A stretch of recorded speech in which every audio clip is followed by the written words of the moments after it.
But oh man, oh snap! It's saying I'm live now. What? Nobody's watching. Hmm. I don't. I don't know. I don't have. I don't have a lot of subscribers, so you know that is what it is. I don't really trip on that no more.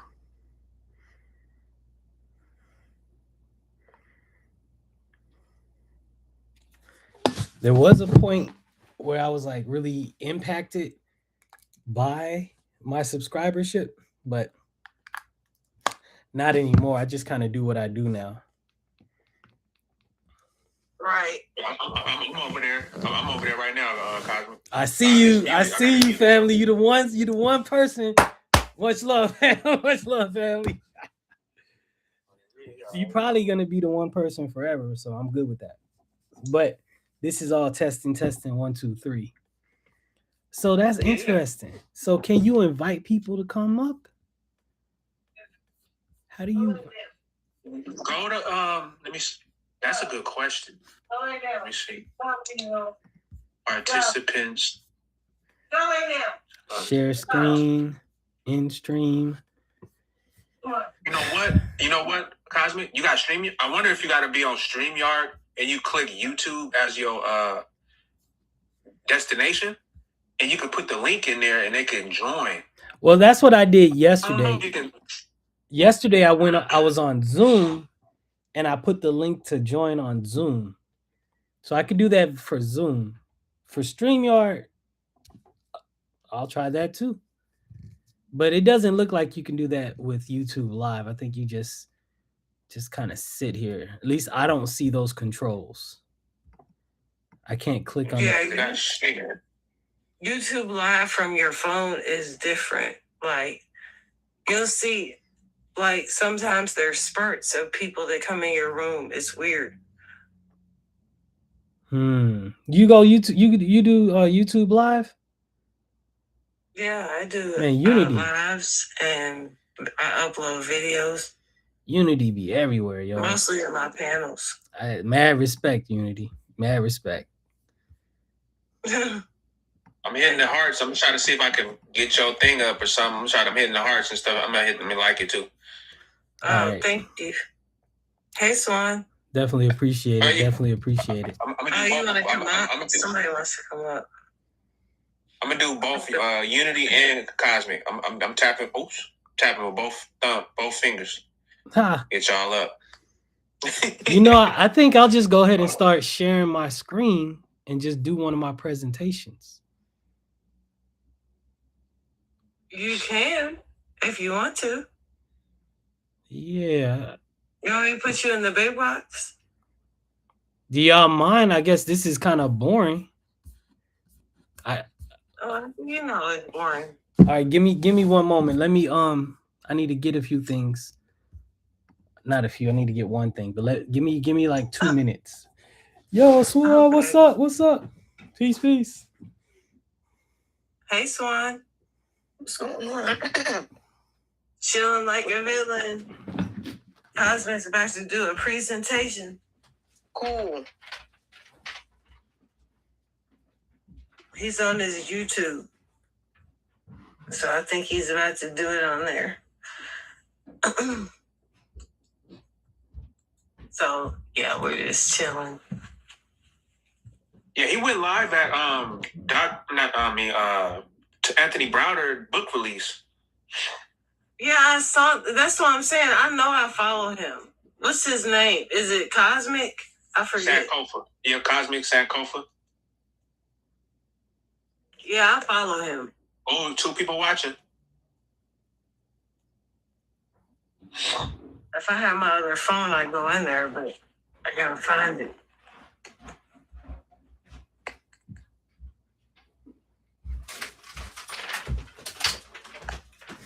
So we waiting on him to get ready. All right, hold us. Oh, you got me in the big screen. All right. Let me Yeah, big screen. All right, let me see about. I got that box locked. So anybody that comes in, they're gonna have to request to join. We'll see if they can come up.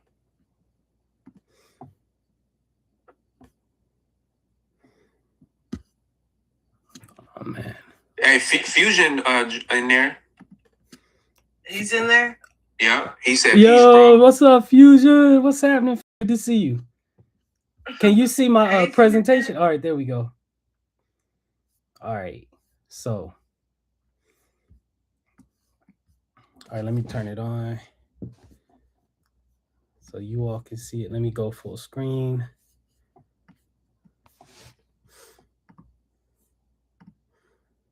Brother Heru, is it still playing on your end? All right. So let me.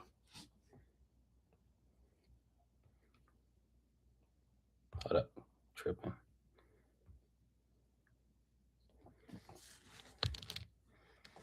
All right. Okay, so this is called Methods of Plagiarism, Mimesis, and the Construction of the Bible. Emulation, imitation, and transvaluation in ancient literature. All right. All right, so the Jewish scriptures, when we're looking at the Jewish scriptures, we have to see them as a puzzle that has been put together. They're pulling, we're looking, I'm specifically talking about the New Testament literature. I'm really talking about New Testament literature here. So the New Testament literature is pulling from different sources than the Old Testament literature, right? So the New Testament literature is pulling from Jewish tradition as well as Greco-Roman epic history and myth, right? So, and what I mean by Greco-Roman epic and history, right? I'm talking about Homer and the Odyssey for the most part, and Josephus. So, ancient Jewish tradition, Greco-Roman history, and the Jewish wars all combined together to give us what we know of as the New Testament, right? That's what I'm saying here, right? Now, what is mimesis? It's not copying or plagiarism, but creative transformation, right? And then it's something called a hypotext, the source text, right? It's the original text that's turned into a new work, which is called the hypertext.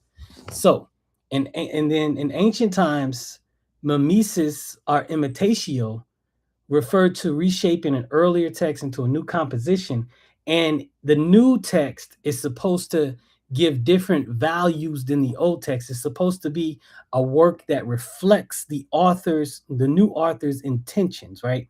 And so, and I said this before, a good example of this would be the Odyssey and the Odyssey and the Ennead, right? The Odyssey being a Greek creation that emphasizes individual honor and egoic glory versus the Ennead, which emphasizes national allegiance, right? So Aeneas in the Ennead is all about giving honor, earning honor and glory for Rome. That's what Aeneas is about, right? Versus Achilles, the hero of the Odyssey, he's all about personal self-glorification. That whole scene where he's talking to his mother and his mother's like, if you go to in that movie, I don't know if you've ever seen the movie, but he talks to his mother, who's a goddess, and she's like, well, if you don't go to this war, you'll have children, and your children will have children, and they'll remember you, and they'll talk about you, and they'll love you.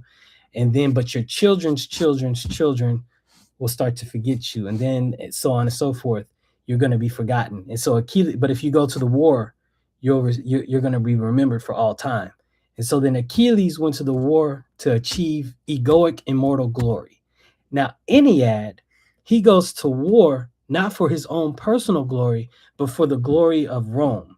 And if you've ever watched Gladiator and things, and that movie, it talks about for the glory of the empire, how they began to see how they began to shape national consciousness based upon these stories. So that's what that's going to be something called transvaluation, showing how the value of your story reflects the values of your culture.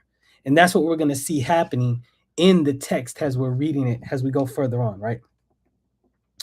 Boom, boom, boom. Did I already do this one? Yeah. Skilled authors would show their skill by reworking earlier plots, images, and phrases into something new, right? And then even outdoing the old source. And that was cultural capital. It wasn't theft, right? And this process was called imitatio, right?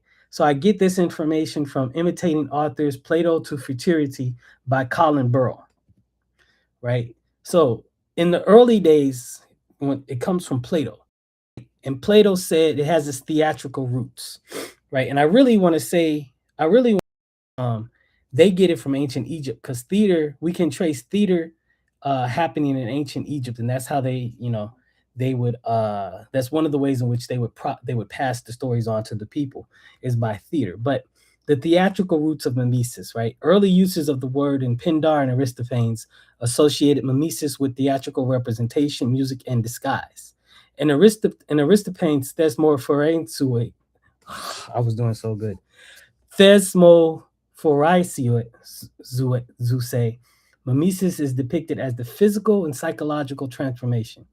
So to write about women, we talk about that today, but to write about women, the poet has to dress and act like one, right? So we call that method acting today, right? And then habituation. In the Republic, argue that what one imitates, one becomes. So this is talking about programmed conditioned behavior as well, right? Plato's talking about how you can program and condition yourself by acting like the thing that you want to be. Now, if anybody familiar with meditation techniques, meditation and visualization techniques will understand. Well, anyway, I don't want to go into that. But the more you act and behave like a thing, the more you become that thing, right? And that's what Plato was talking about. So in Egypt, and I wanted to put this slide in there because I wanted to remind myself, right? In Egypt, you would have theatrical representation of the stories of the gods, right? And that would put everybody into a trance-like state. Now, when you get into trance, you identify with the character in the story, right? That's when you're sitting in the movie theater and you think it's you getting attacked because you have that fear that the character is experiencing. You have the excitement that the character is having the excitement as. You have now transferred your emotional state on your are they are the actor and the movie has transferred its emotional state onto you. So you are now linked in or locked in with the movie. Their emotions are your emotions. You're experiencing tense sensation like they're experiencing tense sensation. They have transferred their experiences onto you. Now, the ancients would know this, and then they would practice this, and it became the theatrical arts, right? So this is in Egypt. Then we have it being copied in Greece, and then we have it now in Greece. It's still in the actor theatrical sense. But when it gets to Rome, it becomes writing. It becomes copying an older text and making it yours. Making it yours. It becomes digestion and then eloquence, right?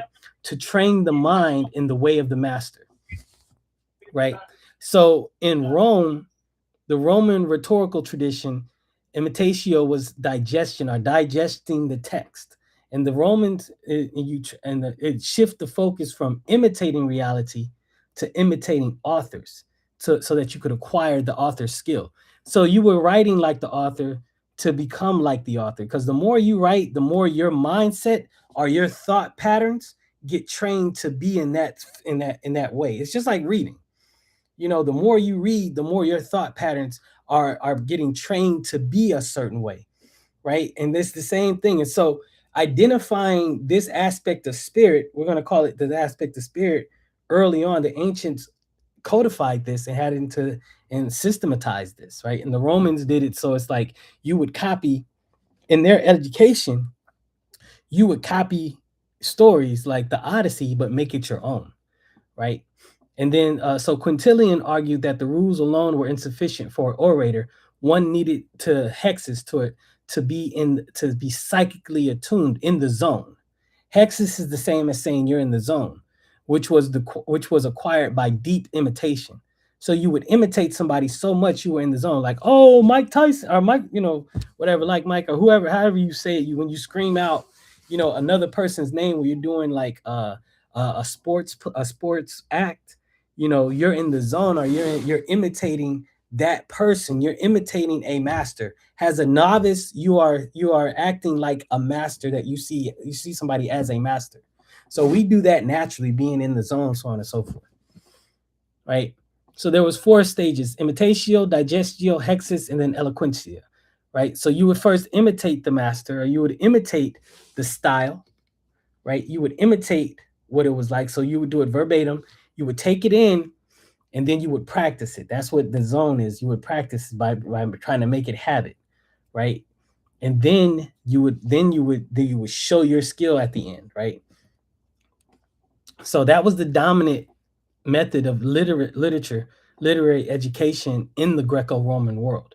So students would learn to write. That's how they taught writing, right? And that's how they taught writing in ancient Egypt. They taught writing in ancient Egypt by rewriting stories, right? So they took the educational system of Egypt and then just used it to educate their own masses. But students learned to write. They got educated by rewriting classical models, especially Homer, right?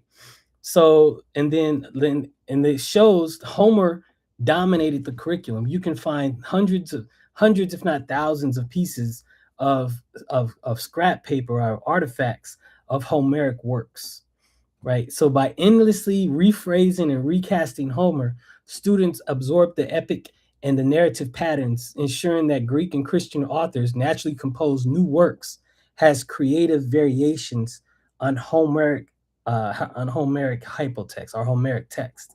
And this is important because we know that the New Testament was written in Greek.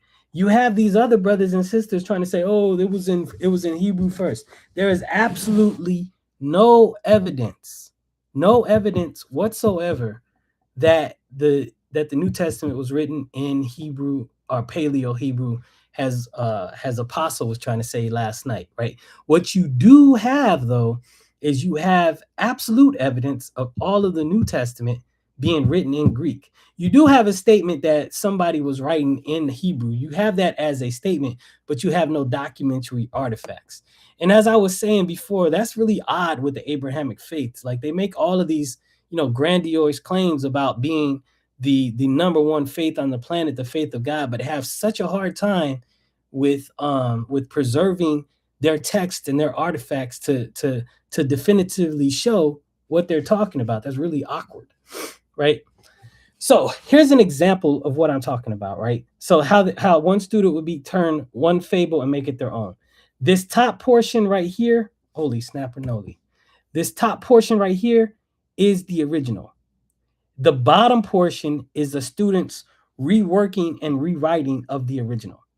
So it says the monkeys in council deliberated on the necessity of settling in houses. When they had made up their minds to this end and were about to set to work, an old monkey restrained them, saying that they would more easily be captured if they were caught within enclosures. Then, so what this is the student's rewrite. The student's rewrite said the monkeys in councils deliberated on the founding of a city. So they took the house and turned it into a city. One coming forward made a speech to the effect that they too must have a city. For see, he said, how fortunate in this regard are men. Not only does each of them have a house, but all going up together to public meeting or theater delight their souls with all manner of things to see and hear. Go on thus dwelling on the incidents and saying that the decree was formally passed, and devise a speech for the old monkey. So now what they did, if you can see, has the student rewrote it. He turned the house into a city. And then he also showed how the city was so much greater than the house. This is an ancient text. This was a part of Aesop's fable. So that they would copy it down, right? And this was kind of a table I put together. The narrative frame and the monkeys in council versus the monkey. It said the monkeys in council deliberated on the necessity of settling in houses. Then the student rewrote it and said they deliberated on the founding of a city. And I said that before, settling in houses versus the city. When they had made up their minds, were about to set to work, and one coming forward made a speech. Right, the one coming forward makes a speech is similar to the old monkey restraining them. So this is the rewriting of ancient text was something that they were classically trained in, right? And it's I was speaking with Nepal the other day. That's why some of this doesn't make sense. And what makes more sense to me was the New Testament authors took old other stories that were in play at the time and rewrote them. Right. So I already kind of went over this. Boom, boom, boom, boom. So another way, let's look at how let's compare Homer's a few things. Homer's Odyssey versus the Iliad, right? In the Odyssey, Poseidon whips up a storm against Odysseus. The hero is tossed into the waves, clings to wreckage, and finally reaches land alone, saved by the goddess, right? Then we have in the Ennead, Juno persuades Aeolus to unleash the winds on Aeneas.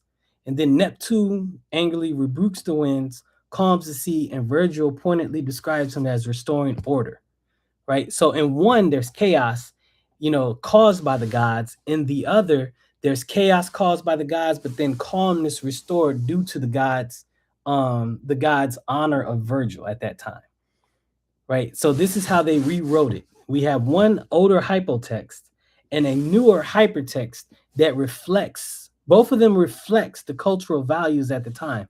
So in one sense, we can see the Greeks' idea of the gods as being people who disturb the affairs of man. And in Rome, the idea of the gods have being people or being things that bring order to the lives of man, right? So boom, boom, boom. That was just going a little bit. Zippers aren't the style. Go fine. Boom, boom, boom. I don't want to go through all of that.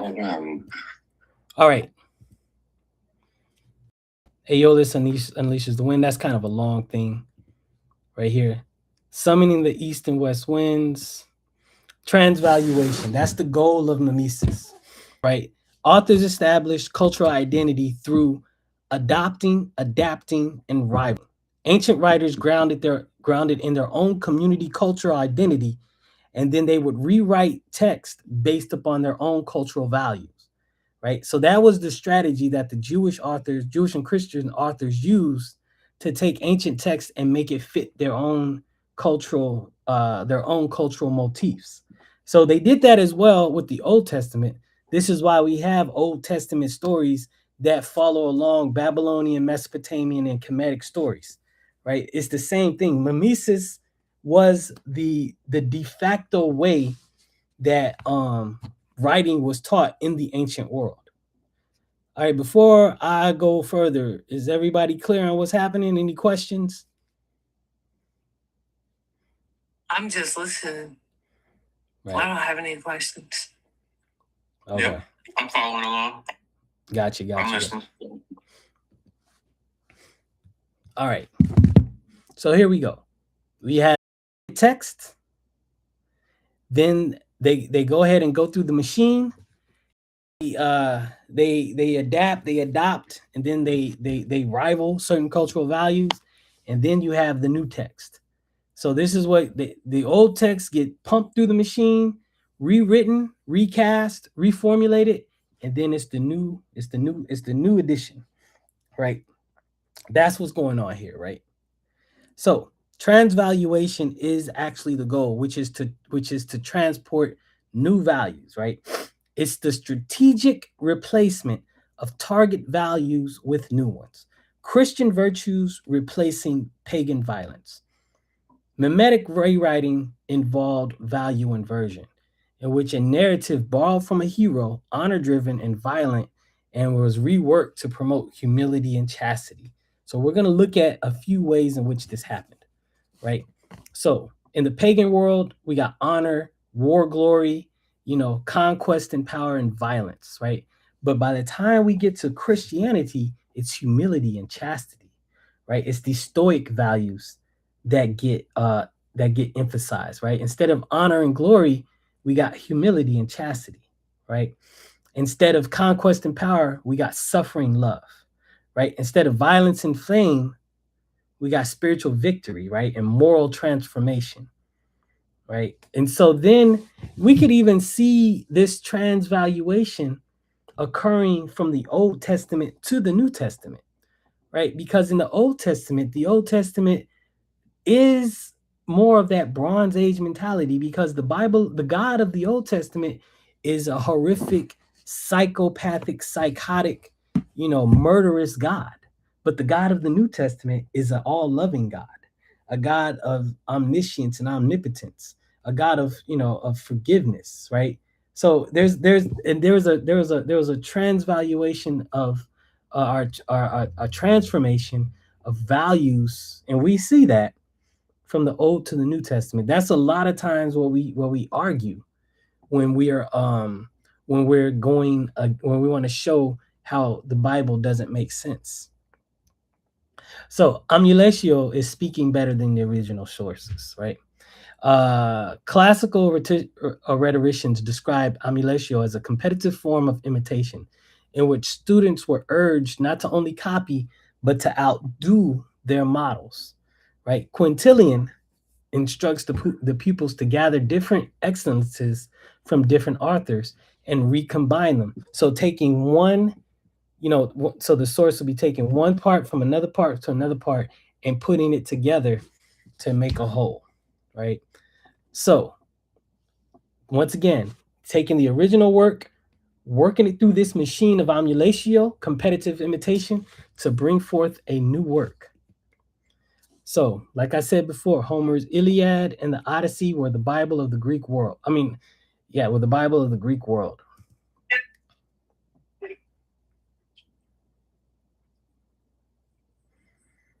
All right.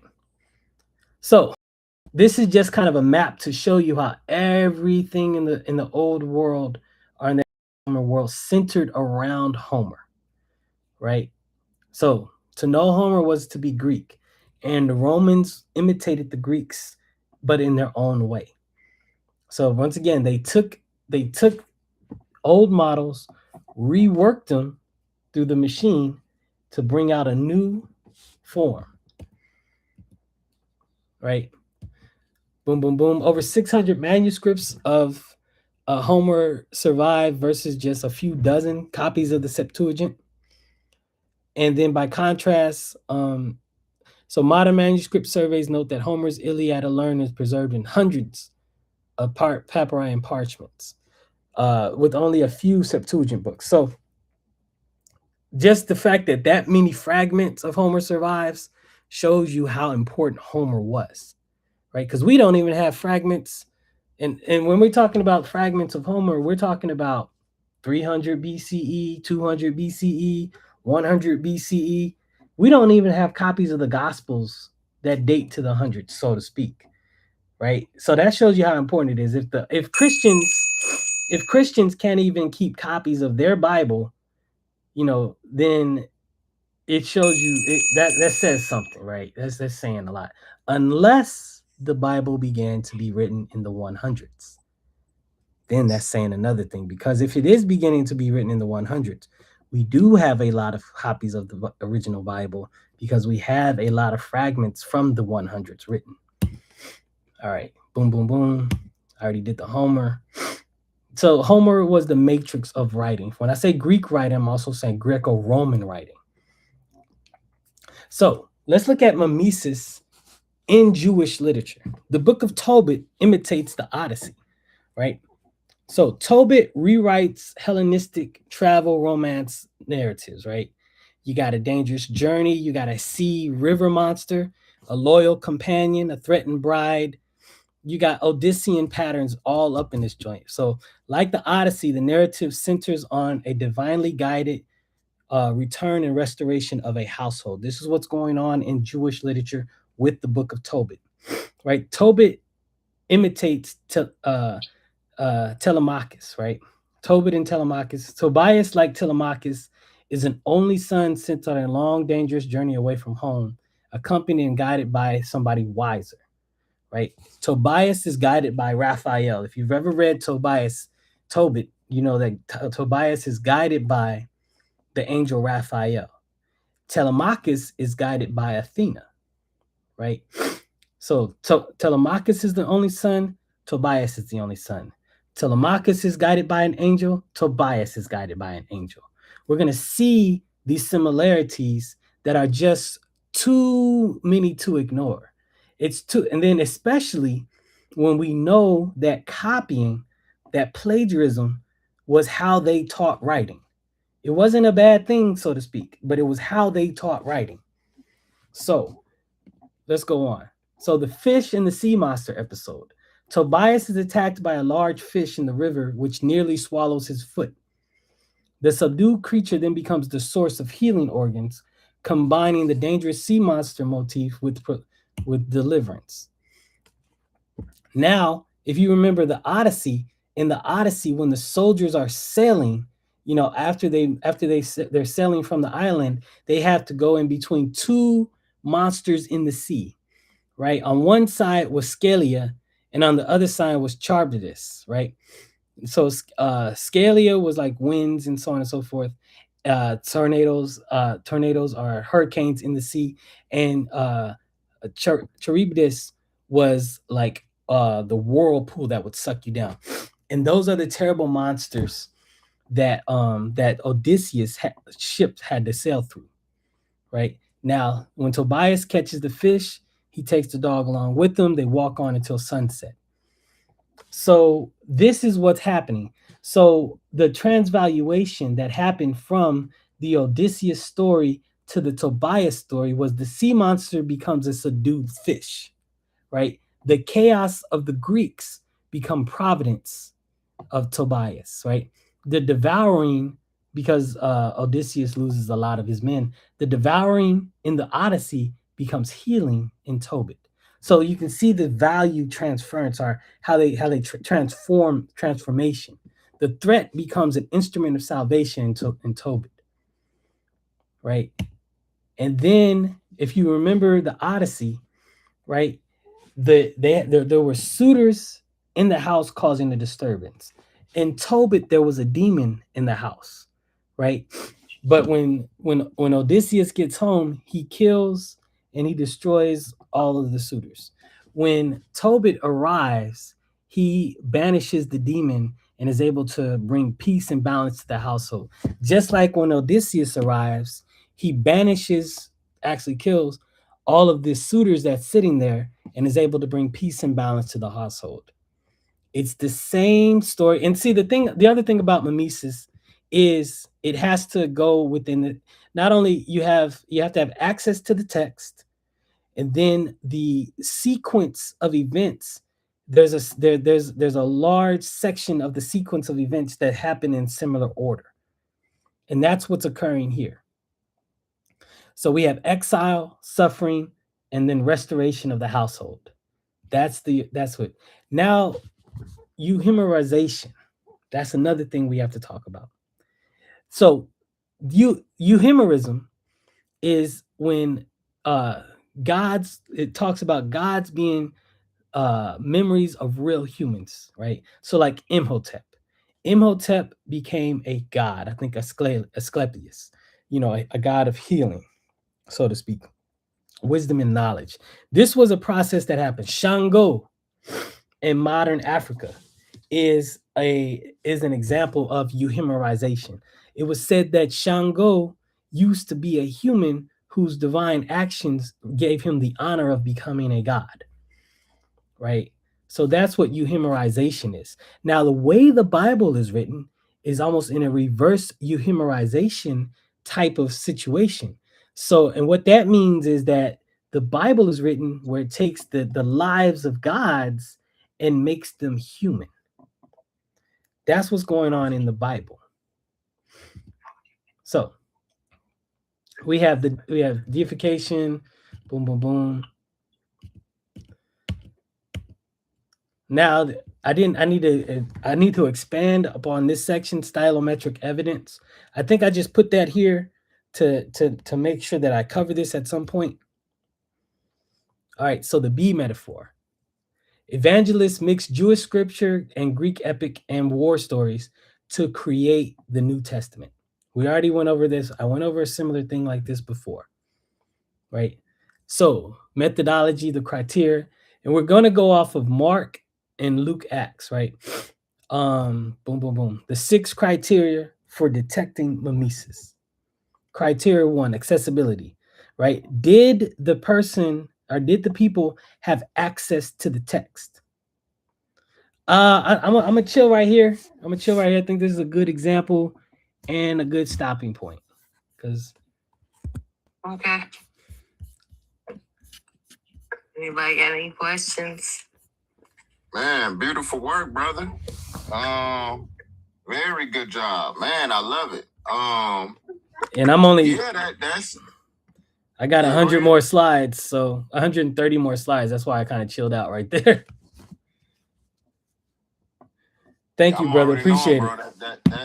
That fucking artwork and attention to detail is what I like.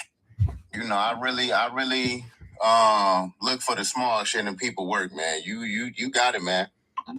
Okay, appreciate that. I believe, if you're not mistaken, I don't know if you remember me, but I remember probably a year ago, maybe last summer, I believe you was preparing to create a slideshow or something like that, or you was trying to form your introduction or something with that. Man, more than likely, I've been on in spaces where I need to do presentations. I've got I got several presentations together. I spend a lot of my time doing presentations, man. So yeah, more than likely. Yeah, I need to recruit you, man. I'm trying to start a new revolutionary party, Red Tigers, man. We need you, man. Okay, we'll figure out how we can work together. I'm down. Yeah. Well, definitely. All right, let me go ahead and end this joint. Yo, light and love, peace and blessings to everybody that checked in. See you in a minute.